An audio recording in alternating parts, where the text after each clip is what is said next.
تو جو بھی اس کام کی ابتدا کرے گا تو جتنے لوگ بھی اس کے سبب سے گناہ کریں گے تو اس کا وبال جس نے ابتدا کی ہوگی اس پر پڑے گا۔ آئے رسول اللہ صلی اللہ علیہ وسلم کے فرمودات سن لیتے ہیں۔ حضرت عبداللہ بن مسعود رضی اللہ تعالی عنہ سے مروی ہے، رسول اللہ صلی اللہ علیہ وسلم نے فرمایا، ہر وہ جان جس سے ظلمن قتل کیا جائے تو اس کے خون کا گناہ حضرت آدم علیہ السلام کے پہلے بیٹے پر ہوگا، کیونکہ اس نے قتل کا طریقہ نکالا، بحوالہ بخاری شریف۔ اب اس نے قتل کا طریقہ نکالا تو قیامت تک جتنے لوگ یہ جرم کریں گے تو جو جرم کرے گا اس کو تو اپنی سزا ملے گی، اس سے پہلے نے جو جرم کیا اس کو اپنی بھی سزا ملے گی، لیکن جتنے لوگ قتل کرتے جائیں گے اس کا گناہ بھی اس پہلے شخص پہ جاتا جائے گا۔ اسی طرح حضرت جریر بن عبداللہ رضی اللہ تعالیٰ عنہ سے مروی ہے، رسول اللہ کا فرمان عالی شان، جس نے اسلام میں کوئی اچھا طریقہ نکالا، صلی اللہ علیہ وسلم کا میٹھا بول، جس نے اسلام میں کوئی اچھا طریقہ نکالا پھر اس کے بعد اس پر عمل کیا تو اس عمل کرنے والے کے ثواب کی مثل ثواب اس کے نامہ اعمال میں لکھا جائے گا، اور ان عمل کرنے والوں کے ثواب میں کوئی کمی نہیں ہوگی۔ کیا فرمایا محبوب نے؟ پھر سنیں کہ ان عمل کرنے والوں کے ثواب میں کوئی کمی بھی نہ ہوگی، اور جس نے اسلام میں کوئی برا طریقہ جاری کیا پھر اس کے بعد اس پر عمل کیا تو عمل کرنے والوں کے گناہ کی مثل گناہ اس کے نامہ اعمال میں لکھا جائے گا، اور ان عمل کرنے والوں کے گناہ میں بھی کوئی کمی نہ ہوگی، بحوالہ مسلم شریف۔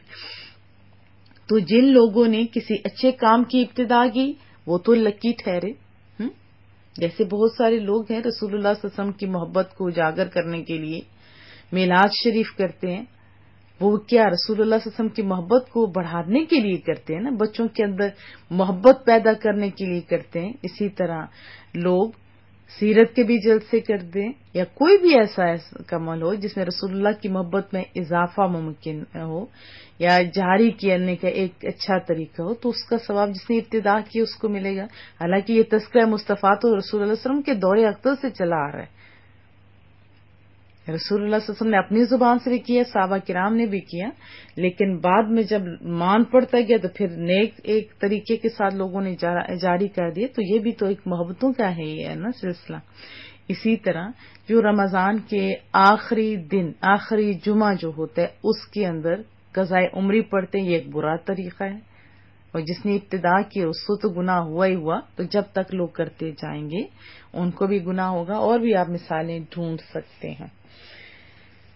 حضرت ابو مسعود انصاری رضی اللہ تعالیٰ عنہ سے روایت ہے، رسول اللہ صلی اللہ علیہ وسلم نے فرمایا، جس نے کسی بھلائی کے کام پر رہنمائی کی تو اس کے لیے وہ کام کرنے والے کی طرح ثواب ہے۔ یہ بھی مسلم شریف کی حدیث طیبہ۔ جو لوگ ہمارے گروپ چلاتے ہیں، یہ سارا کچھ کر رہے ہیں، یہ ان لوگوں کے لیے بھی خوشخبری ہیں، جو لکھ رہی ہیں یہ ان کے لیے بھی خوشخبریاں ہیں۔ حضرت ابو ہریرہ رضی اللہ تعالیٰ عنہ سے روایت ہے، رسول اللہ صلی اللہ علیہ وسلم کا فرمان، جو ہدایت کی طرف بلائے جیسا اس کی پیروی کرنے والے کو ملے گا، اور ان پیروی کرنے والوں کے ثواب میں کوئی کمی نہیں ہوگی، اور جو گمراہی کی طرف بلائے تو صرف ویسا ہی گناہ ملے گا جیسا اس کی پیروی کرنے والے کو ملے گا، اور ان پیروی کرنے والوں کے گناہ میں کوئی کمی نہیں ہوگی۔ مسلم شریف کی حدیث طیبہ تھی۔ اور تیسری بات کہ جو کسی بے گناہ پر الزام لگائے، بہتان، اور بہت بڑا بہتان کا بوجھ اٹھا لیا، اس پہ بھی ذرا توجہ کی حاجت ہے۔ گناہ سے مراد گناہ کبیرہ اور خطا سے مراد یہ گناہ صغیرہ ہے۔ تو اس آیت سے کیا پتا چلا کہ بے گناہ کو تہمت لگانا یہ غلط ہے، سخت جرم ہے، اور وہ بے گناہ خواہ مسلمان ہو، ایون کہ یہاں تک لکھا گیا ہے ایون کہ وہ کافر ہو۔ آپ نے جو واقعہ پڑھا تھا اس سے پچھلی آیت میں 110 سے جو قبل آیات تھی، اب دیکھیں تیمہ نے یہودی کافر پر بہتان لگایا تو اس پر رب کریم نے اس کی مذمت فرمائی، یعنی تیمہ کی مذمت فرمائی، نہ کہ یہودی کی۔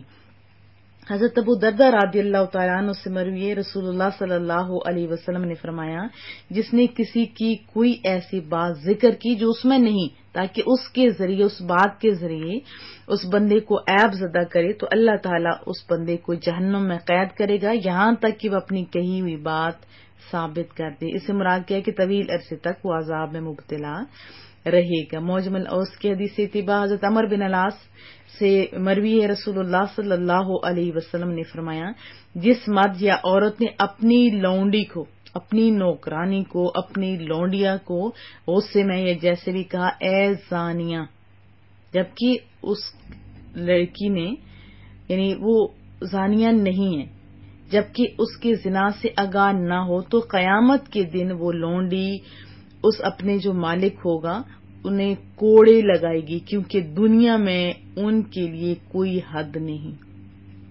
اب کتنی اسلام میں یہ محبتیں ہیں، اور یعنی نفرت جہاں سے نکلتی ہے اس کا ہی دروازہ بند کر دیا۔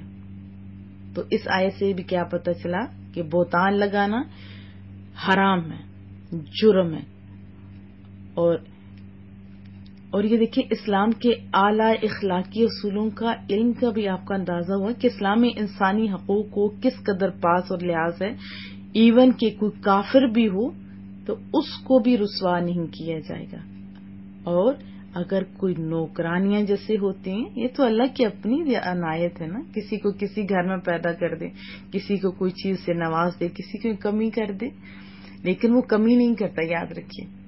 اب جتنا کام عام عورت نہیں کر سکتی اتنا یہ بیچاری گھر گھر جو کام کر رہی ہوتی، اللہ نے انہیں طاقت کی نعمت سے نوازا، اللہ سب پر رحم فرمائے۔ بہرحال پھر اس کے بعد جو 113 آیت مبارکہ ہے، فرمایا اے حبیب صلی اللہ علیہ وسلم، اللہ کا آپ پر فضل اور رحمت ہے، آپ نبی ہو، نبی معصوم بنائے جاتے ہیں نا، اور پھر اللہ نے رازوں پر مطلع بھی کیا، جو جو بات ہوتی تھی فوراً وہ بات بتا دیتے تھے۔ اگر رسول اللہ صلی اللہ علیہ وسلم کو یعنی معصوم نہ بنایا ہوتا، ہر نبی معصوم ہوتا ہے، یاد رکھیے، اور آپ پر تمام جو علوم ہیں وہ ظاہر نہ کر دیے گئے ہوتے، تو آپ کو تو پھر اس طرح آسانی کے ساتھ لوگ کچھ کا کچھ بنا دیتے، بہکا دیتے، یعنی مراد کیا ہے، غلطی میں ڈال دیتے، دھوکے میں سے غلط فیصلہ کروا لیتے۔ تو رب کریم نے لمحہ لمحہ اپنے محبوب کریم کو ہر ایسے ظالم سے پہلے ہی آگاہ کر دیا کہ یہ جو ظلم کرنے والا ہے اس کی آنکھیں ایسے ہی کھلیں گی۔ تو یہ اللہ کی خاص عنایت ہے کہ رسول اللہ صلی اللہ علیہ وسلم کو کوئی بھی دھوکے میں نہیں ڈال سکا، نہیں ڈال سکتے تھے، کیونکہ ان کی حفاظت کا رب عز و جل نے خود ذمہ لیا ہوا ہے۔ فرمایا کہ یہ لوگ آپ کا کچھ نہیں بگاڑ سکتے، اللہ اکبر۔ اور پھر فرمایا کہ وَعَلَّمَكَ مَا لَمْ تَكُنْ تَعْلَمْ، وہ کچھ سکھا دیا جو آپ نہیں جانتے تھے۔ تو یہاں پہ بھی تو ایک تعریف ہے نا رسول اللہ صلی اللہ علیہ وسلم کی۔ اللہ عز و جل نے کیا فرمایا، اے محبوبہ، اللہ نے آپ کو کتاب دی، حکمت دی، اور آپ کو دین کے امور، شریعت کے احکام اور بہت سارے غیب کے وہ علوم عطا فرمائے جو آپ نہیں جانتے تھے، بہت کچھ عطا فرمایا۔ چند ایک حدیث بھی سنیں گے انشاءاللہ۔ رسول اللہ صلی اللہ علیہ وسلم کو کتنا علم دیا، بے حساب اللہ نے عطا فرمایا۔ چلیے ہم سنتے ہیں جو تفسیر امام المفسرین ابن جریر رحمت اللہ علیہ نے کی ہے۔ فرماتے ہیں کہ جو انہوں نے لکھا میں آپ کو منوان سنائی دیتی ہوں، یعنی اے مصطفیٰ صلی اللہ علیہ وسلم، اللہ تعالیٰ نے اپنے بے پایا احسانات سے آپ پر یہ بھی خاص احسان فرمایا کہ آپ کو قرآن کریم جیسی کتاب سے نوازا جس میں ہر چیز کا بیان ہے، نیز اس میں ہدایت کا نور بھی ہے اور پند و نصیحت بھی، ایسی جامع کتاب کے ساتھ حکمت یعنی قرآن کے حلال حرام، اوامر نہیں وغیرہ کے اجمال کی تفصیل بھی نازل کی، نیز آپ کو ان امور کا علم عطا فرمایا جن کا پہلے آپ کو علم نہ تھا، یعنی گزرے ہوئے اور آنے والے لوگوں کی خبروں کا علم، جو کچھ ہو چکا، ما کانا، اور جو کچھ ہونے والا، وما ہوا کائن ہے، اس کا علم بھی عطا فرمایا۔ اور پھر اسی طرح امام مسلم نے اپنی صحیح میں حضرت ابو زید عمر بن اخطب سے جو روایت کی ہے وہ بھی ہم سن لیتے ہیں. ترجمہ آپ کو سنائی دیتی ہوں. صحیح مسلم میں ہے، کتاب الفتن میں یہ لکھا گیا ہے. ابو زید یعنی عمر بن اخطب فرماتے ہیں رسول اللہ صلی اللہ علیہ وسلم نے صبح کی نماز پڑھائی، پھر ممبر پر تشریف فرما ہوئے ہمیں خطبہ ارشاد فرماتے رہے یہاں تک کہ نماز ظہر کا وقت ہو گیا. رسول اللہ صلی اللہ علیہ وسلم ممبر سے اترے، نماز پڑھائی، پھر ممبر پر تشریف فرما ہو کر خطبہ شروع کیا یہاں تک کہ عصر کی نماز کا وقت ہو گیا. پھر رسول اللہ صلی اللہ علیہ وسلم نیچے تشریف لائے، پھر عصر کی نماز پڑھائی، پھر ممبر پر جلوہ افروز ہو کر اپنا خطبہ جاری فرمایا اور خطبہ غروب آفتاب تک جاری رہا. اس طویل خطبہ میں جو صبح سے شام تک جاری رہا رسول اللہ صلی اللہ علیہ وسلم نے ما کان یعنی جو کچھ گزر چکا تھا اس کی بھی خبر دی، اور ما ہوا کائن جو کچھ ہونے والا تھا اس کی بھی خبر دی. ہم میں سے بڑا عالم وہ ہے جس سے یہ خطبہ یاد رہا. پھر اس کے بعد ایک شعر ہے قصیدہ بردہ شریف کا، وہ بھی سنائی دیتی ہوں. بہت خوبصورت انہوں نے لکھا ہے. محبت کرنے والے لوگ اپنے انداز میں ہی لکھا کرتے ہیں. فَإِنَّ مِن جُودِكَ الدُّنْيَا وَضَرَّتَهَا، آپ سر سے بھی آپ پڑھ سکتے ہو، بہت خوبصورت ہے. ہم لوگ اپنے جو کالج لائف تھا اس میں پڑھا کرتے تھے. فَإِنَّ مِن جُودِكَ الدُّنْيَا وَضَرَّتَهَا وَمِنْ عُلُومِكَ عِلْمَ اللَّوْحِ وَالْقَلَمِ. اے نبی محترم، دنیا اور آخرت آپ ہی کی سخاوت سے ہے اور لوح و قلم کا علم آپ کے علم کے بے کراں کا ایک حصہ ہے. پھر اللہ نے اپنے محبوب کو جو کچھ عطا فرمایا تو اس آیت سے ظاہر ہے بے پایا علوم سے نوازا، اسرار و معارف کے جن خزانوں سے آپ کے سینے کو لبریز فرمایا. قرآن کریم میں بہت ساری جگہوں پہ ہے، آپ پڑھ سکتے ہیں. سورہ نمل میں بھی ہے، سورہ علم نشرح دیکھیں، اور بھی بہت ساری جگہوں پہ ہے. اور پھر صاف فرمائے یہ اللہ کا فضل ہے. کتنا؟ بہت زیادہ. اور ہم جیسے چھوٹے لوگ اگر باتیں کرنے لگ جائیں رسول اللہ کے علم پر تو یہ ہمارا چھوٹا پن ہے. یاد رکھیے کہ اللہ کے پاس علم بہت زیادہ ہے، اور اس اللہ کے مقابلے میں، اللہ کے علم کے مقابلے میں رسول اللہ کا علم ایسا ہی ہے جیسے اللہ کا علم سمندر اور رسول اللہ کا علم ایک قطرہ ہے. اور پوری دنیا کا علم ایک قطرہ ہے اور رسول اللہ کا علم ایک سمندر جیسا ہے. جب اللہ نے خود سکھایا، کتنا سکھایا، کیا سکھایا، یہ تو مالک جانتا ہے نا. آج ایک مجھے حیرت ہوتی ہے کہ موبائل ایک اندازہ ایک دیکھیں چھوٹی سی ایک چیز ہے، اس کے اندر سب کچھ ڈال دیا گیا. ابھی بچہ ہے بڑا، وہ کیا کہتا ہے گوگل سے پوچھو، گوگل سے پوچھو. کیا اس ٹائم اس کو اسی ٹائم ڈالتے نہیں، اور اس کو بس سکھا دیا گوگل نے. ایسا ہے نا. موبائل نہیں، موبائل کے اندر یہ ساری چیزیں جو موجود ہیں کسی نے سکھائی ہیں، اس کو وہ اشاروں کو ریپلائی کر رہے ہیں. ایک اندھی سی عورت اس میں بیٹھی ہوئی ہوتی ہے، جو ہم لوگ کسی کے گھر جانا وہ لگا دیتے ہیں، وہ گلی گلی سے وہ پکڑ کے لے کے جاتی. سمجھ آئی؟ وہ کمپیوٹر تو ہے نا. تو اللہ نے کتنا سکھایا ہے اپنے محبوب کو. تو بجائے اس کے کہ ہم باتیں کریں، ہمیں اس پہ شکر ادا کرنا چاہیے کہ ہم رسول اللہ کے امتی ہیں. اور آج جب ہم رسول اللہ کے بارے میں، علم کے بارے میں بات کرتے ہیں تو آج مجھ سے کتنے غیر مسلم بچے بھی سوال کرتے ہیں. تو ہمیں خود دشمنوں کا ہاتھ نہیں پڑوانا چاہیے. اللہ نے سکھایا بے حساب.